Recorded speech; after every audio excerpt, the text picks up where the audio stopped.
Hi everyone, my name's Liz and I'm from Green Roofs Direct, and in today's video we want to show you how easy and simple it is to gap up your EverMat or your Sedum blanket. I have just pulled some quite sizable weeds out of our model blanket today, so we're talking around this size, and what's actually happened is when I have pulled out this weed, it has left a big gap in my lovely EverMat, which I really am keen to try and cover.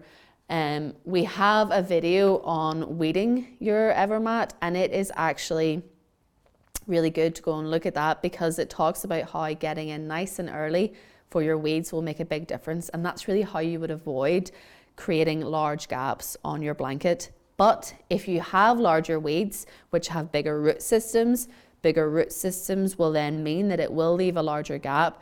Don't panic, don't worry. It is very, very easy to gap these up. And all you do is take sections of the sedum that are fuller.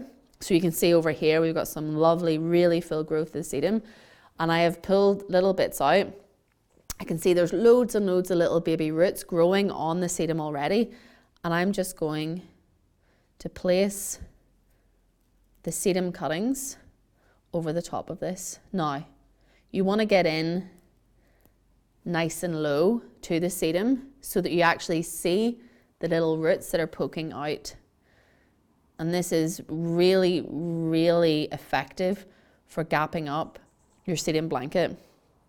Also, as I have pulled out those big roots of the weeds, it has left me with some extra little bits of sedum that have actually been displaced from these bits. And I'm just going to really carefully replace those over the top of the areas that have been exposed. So if you see here, we have a lovely full bit of EverMat, and I'm just going to pull them across, cover up the gap, and then allow that to grow on. We really want you all to understand that you can get really hands-on with your EverMat. It doesn't mind a bit of pulling and prodding. So here I think we are about done. That has nicely filled up the gaps. It's going to take a little while for the new little bits of sedum cuttings to reroot.